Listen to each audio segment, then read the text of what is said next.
I have literally just finished part 4. That's chapters 26 through 34.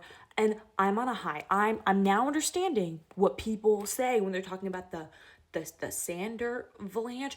I literally said yesterday, I was like, I don't know if I'm gonna finish the series after that. And to be honest with you, because of the full journey of this book so far and the size of my TBR list, I'm not yet 100% convinced I'm going to go on to the second book.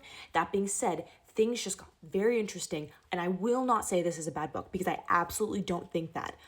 I have felt it be a bit of a slog up until this point. Let's get into a recap. The whole crew is about to quit this job when a bunch of ska are publicly executed, and they decide, no, this is too important, we do need to keep going. They discovered that part of why no one in the city has tried to rebel is because they have these soothing stations scattered throughout the city, so that way everyone's emotions are constantly suppressed, which is crazy work. I am very invested in the Vin and Ellen relationship because I'm a romantic girly, okay? But I want to keep it PG. They're teenagers. He wants her to leave the city before it gets too dangerous because he cares about her. Shan, who I have hated, and I'm continuing to hate, and hating more, is a major bitch because she's trying to embarrass Vin for literally doing what she asked Vin to do. I cannot keep up with all the names of the noble houses. I get the vibes, but within the house wars, things are they're getting political.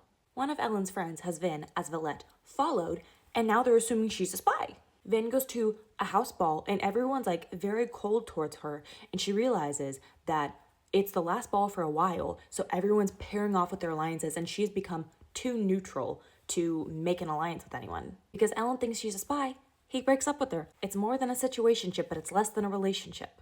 Kliss reveals that she's actually been playing a spy this whole time, playing Vin, and then Vin bribes her into revealing that Ellen is about to be assassinated. And things at this point get real interesting. Vin saves him by fighting 6 Mistlings and a Mistborn, and that Mistborn, who she kills, is Shan. I've hated Shan, but she has been on another level of playing this courtly game. And amongst all this, Ellen does not know that all of this has went down, and that she just saved him. Also during this fight, she admits out loud to herself that she loves him. Vin gets back, tells the crew everything that happens, and explodes at Kelsier for him not understanding what it's truly like to live as a ska because he lives his life as a nobleman. Completely negating the fact that he was sentenced to the pits and his wife did die and he did have that ska experience anyway. But this was such a good and clear picture of her life before all this because she gives clear examples of struggles that she had and why it's so obvious that she doesn't want this job to end and she's loving the life she has because she's fed, she's warm, she has luxury, she has fun experiences. Even though her friends suck because they're oppressing others, she still actually for the first time in her life has friends. It's very complicated. She also realizes that the Inquisitors can see through copper clouds, making them much more dangerous, also making it a probability that Kelsier's wife didn't actually betray him. Vin and Kelsier are then going to meet Marsh, which is his brother, and they find a brutally murdered corpse where this wasn't clear to me. They think it's Marsh. I don't know if it's actually Marsh, but they think it's Marsh. Kelsier then goes to the pits to destroy all of the crystals that the ATM come from, essentially tanking the economy. A bunch of staff from their house have been taken prisoner and are about to be publicly executed when Kelsier decides that he's going to try to save all of them despite the odds. It turns out this was a trap. Doxson won't let Vin fight because of the odds and she's a child, but Ellen is down there looking for her because he knows it's her house and he wants to save her. Kelsier saves Ellen despite him being a nobleman because he knows that Vin loves him. And then the Lord Ruler shows up. And to be honest with you, this whole time, I have not thought that the Lord Ruler was actually going to be as powerful as they were saying. I thought it was all just propaganda. I was wrong. He gets 2 spears stuck in his chest, like through him, and just keeps going, acts like nothing's happened because he's so powerful, and then he kills Kelsier.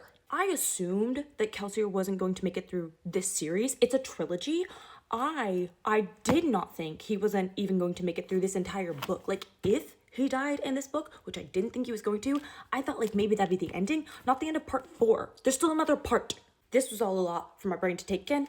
I really liked how things like just started happening. I understand that the whole book can't work that way.